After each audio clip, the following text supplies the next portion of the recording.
Pinag-aaralan na ng palasyo na sampahan ng kaso ang nagpapakalat ng may kaugnayan umano si First Lady Liza Araneta Marcos sa pagkamatay ng negosyanteng si Paulo Tantoco. Git pa ng Malacanang, hindi bahagi si Tantoco ng entourage ng unang ginang nang bumisita siya sa Amerika. Para bigyan ng mukha ang balita, Mobile Journal Julie Baiza. Nakakahiya ang kanilang mga ginagawa.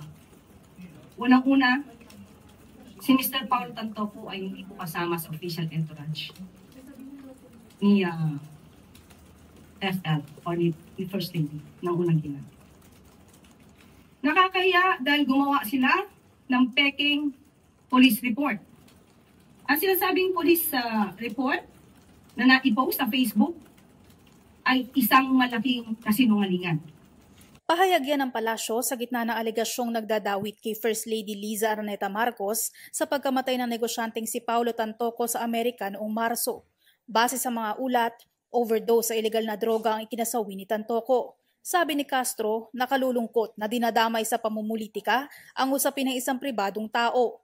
Pinabulaanan din ng palasyo ang report na kumakalat sa social media na kasama ni Tantoco sa hotel ang unang ginang. Ang unang ginang po, nung siya ay nasa Los Angeles, ay meron po siyang security service na nag-provide ng US. At meron din po siyang kasamang PSG. Hindi rin po siya nag-stay sa nasabing hotel. At meron po siya mga activities. March 8, makikita niyo po sa screen na mayroong konsyerto para sa Pilipino. Nakikita niyo sa larawan din, Secretary Cristina Frasco. March 8 yan ginanap, hapon hanggang gabi. Paano masasabi ng mga obstructionists na to, ng mga fake news peddlers na to, ang patungkol sa nakita nilang mga tao doon sa vicinity? Sa gitna ng kontrobersya, maayos naman daw ang lagay ng First Lady. Okay na siya. Alam niya kasi po yung katotohanan.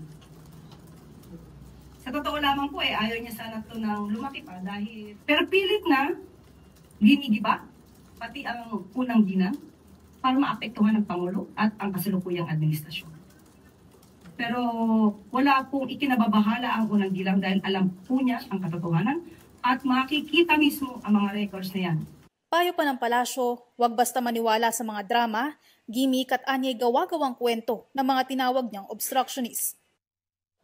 Sa ngayon, tila napapanahon raw ang pagsasampa ng reklamo laban sa mga individual na nagpapakalat ng maling balita tungkol sa First Lady. Pag-aaralan daw yan ng Malacanang. Mobile Journal Julie Baiza po, hatid ang mukha ng balita.